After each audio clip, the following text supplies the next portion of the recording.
Yes, welcome back everybody to Altcoin Daily, where you subscribe for a video on crypto every day. My name's Austin, and it's great to have you checking in today. You are going to like today's video, because in today's video, I want to discuss Ethereum.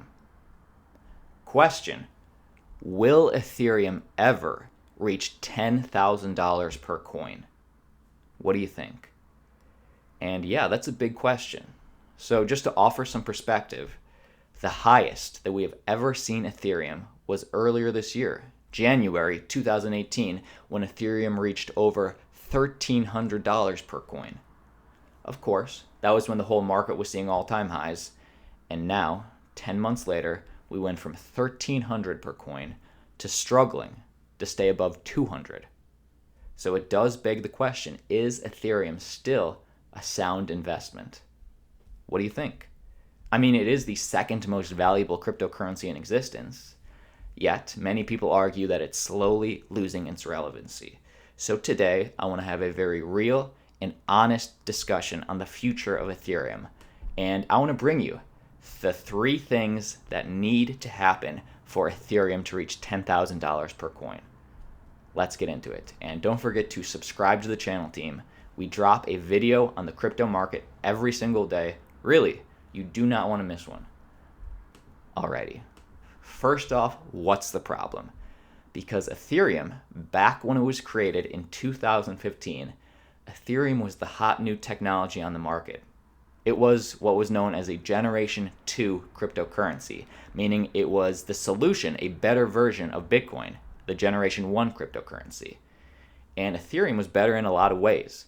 It was faster and cheaper transactions, so all in all, it was a more scalable currency. And number 2, Ethereum offered something that Bitcoin did not: smart contracts, and it was a Dapp platform. And if you don't know what a Dapp platform is, we'll get to that in a second, but just know that Ethereum was better. It was the solution to Bitcoin back in 2015. Well, now it's 2018, and now we know that Ethereum's not fast enough, it's too slow, it's too expensive, and we need a better option. That's where Generation 3 cryptocurrencies come in. EOS, Cardano, Tron, all these are better versions of Ethereum. At least they're aiming to be. So question: what needs to happen for Ethereum to reach $10,000 per coin? Well, the very first thing that needs to happen is Ethereum needs to adapt or die. It needs to be optimized, and Vitalik Buterin, the creator of Ethereum, has been talking about this for some time. But as we now know, it's way harder to optimize a Generation 2 cryptocurrency than just create a Generation 3. It's possible, but it's harder. Well, at DevCon 4, which just happened in Prague, Ethereum creator Vitalik Buterin revealed plans for Ethereum 2.0. And we've heard whispers about this for some time, but in this DevCon 4, he addressed it directly. Ethereum 2.0 is this combination of a bunch of different features that we've been talking about for several years, researching for several years, actively building for several years, that are finally going to come together in one coherent whole. So if Ethereum 2.0 gets created, it will solve the problem of being irrelevant. It will be equal to better than EOS, Tron, Cardano. And more specifically, what is Ethereum 2.0? Well, these features include proof of stake, Casper, scalability, sharding, virtual machine improvements, EWASM, improvements to cross-channel contract logic, and the list really goes on. So, back up. I'm not a developer. I don't claim to be. I'm not even a crypto expert. I'm just a crypto enthusiast. But Casper, if you don't know what that is, sharding, all these are essentially, in a nutshell, it will make Ethereum more scalable. In fact, Vitalik says it will make Ethereum over 1,000x more scalable, better than EOS, better than Tron, better Cardano. The question is, will we actually get there?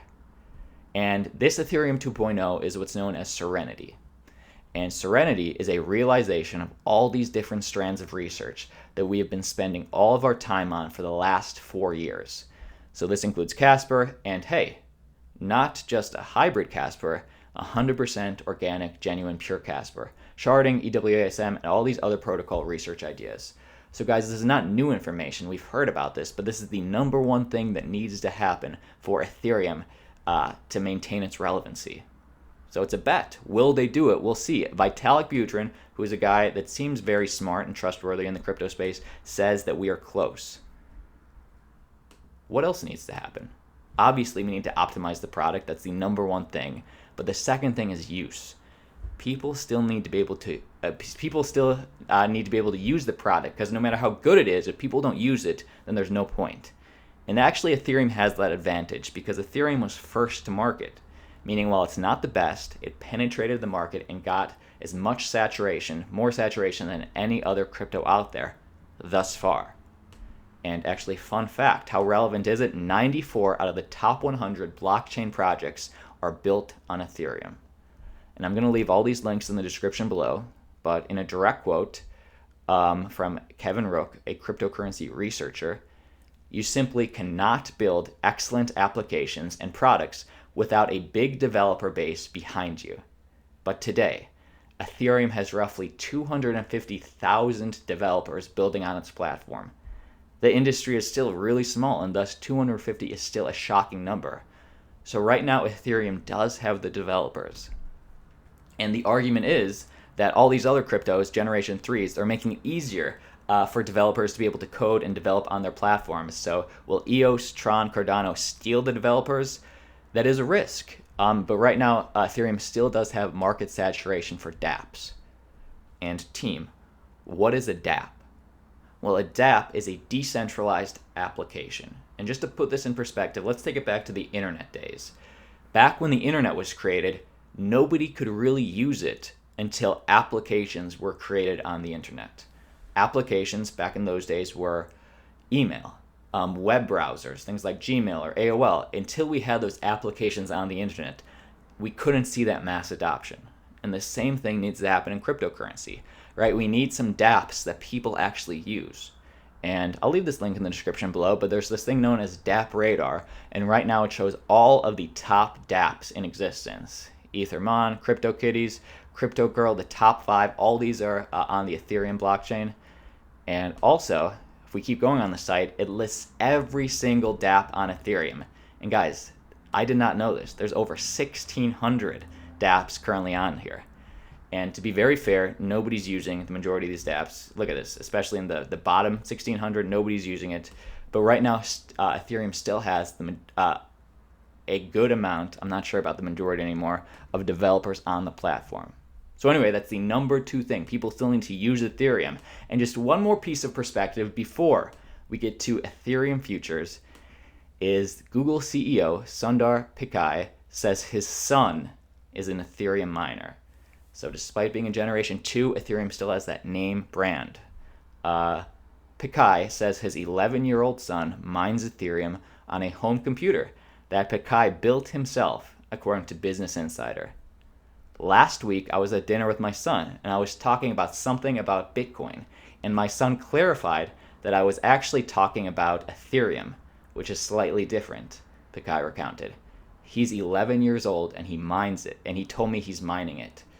So people are still very much betting on Ethereum, and while this does bode well that Ethereum might do a little better, I still want to answer the question, will Ethereum hit $10,000 per coin? Well, the last thing before we analyze where Ethereum is now is Ethereum futures. And I don't know, to put that in perspective, less than a year after the launch of our first ever futures contracts with Bitcoin, so Bitcoin futures got launched last year, Ethereum could be the second cryptocurrency to be traded on regulated futures exchanges. It's understood that the Chicago Board Options Exchange, cboe, the same platform that launched Bitcoin futures in December of 2017, last year, is waiting for the green light from the Commodities Future Trading Commission's CFTC to launch Ethereum options by the end of this year. Now, the reason that's relevant is because last year, some say Bitcoin futures are the reason that we saw almost $1 trillion market cap, the reason that everybody started FOMOing last year. Because of those Bitcoin futures, and while we don't know what's going to happen, Ethereum futures are set to launch potentially at the end of this year. And a green flag that we've just had, the SEC declared that Ethereum to not be a security. So the SEC essentially cleared it. And this article goes on, it talks about it, but Ethereum futures, yes, it will lead to some manipulation in the market because then people could bet against Ethereum. But Ethereum futures will be a big green flag for institutions to start being able to acknowledge Ethereum as a real value. Guys, that was 3 things. If you're getting any value thus far, let's like the video, but let's get to the nitty gritty. What needs to happen? Well, let's just say Ethereum does reach $10,000 per coin. And let's say it reaches $10,000 per coin with a circulating supply, let's just say around 105 tokens in circulation. If that happens, then the market cap of Ethereum's going to have to be valued at a little bit over $1 trillion. $1 trillion market cap for Ethereum. And guys, right now, all of cryptocurrency in existence isn't even $1 trillion. The total market cap for crypto is $208 billion. The total market cap for Ethereum is $20 billion. And if Ethereum hits $10,000 per coin, we're going to see around $1 trillion market cap. Doesn't mean it can't happen, but I'm just guessing it's definitely not going to happen next year. Definitely not going to happen the year after that. Maybe 2022, maybe 2025. This is some perspective I want to bring because I think that Ethereum one day soon will be surpassed by XRP, maybe even surpassed by EOS or Cardano. We don't know what's going to happen in the years to come. But I think as of right now, we have 2,097 cryptocurrencies. The thing we're going to start seeing is cryptocurrencies aren't going to die. This number is not going to go down. It's just going to grow as better cryptocurrencies come on the market. Some of these top ones might be shot down to a lesser status, but they're still going to grow with the market, at least in the short term. What am I talking about? If you guys don't know, let's look at an historic snapshot. So this is the market back in 2015, shortly just after Ethereum was created. I think Ethereum was created in July of 2015. But in November, 3 years ago, wow, things were different. Ethereum was 93 cents per ether as opposed to 200, which it is now. Bitcoin was $300. And we recognize a lot of these top 10, Bitcoin, Litecoin, XRP, Ethereum, Dogecoin, Dash. We recognize a lot of these, but as we go down the list, we start to not recognize some. I mean, they're all slightly familiar. Purecoin, I don't know, next. Made Safecoin, they're not really as relevant anymore. And let's just take Made Safecoin, for example. Made Safecoin was data storage. And back 3 years ago in 2015, it was pretty much in the top 10 for data storage. And now nobody really talks about it. Because Made Safecoin back then was less than 2 cents. It was 1.5 cents per Made Safecoin. And now, if we look at Made Safecoin today, it's not number 11. It's number 67. And why is that? It's because there's other data storage cryptocurrencies on the market. Some would say better. Some would say Made Safecoin is not as relevant anymore. But no matter what you say, while Made Safecoin has lowered itself in the ranks of cryptocurrency, it's not 1.5 cents anymore. It's 21 cents. Do you guys get what I'm saying? I'm saying that even if Ethereum drops from number 2, maybe drops from the top 10, maybe goes down to 50, 60, 70, it's not going to be dead. It's still going to rise in the market if it can optimize itself, if it can still present value. But just because it's not number 2 does not mean that it won't see a $10,000 Ether coin. That's my opinion. I think we can definitely get there. I think we'll see what happens in 5-6 years. Let me know. Do you still believe in Ether?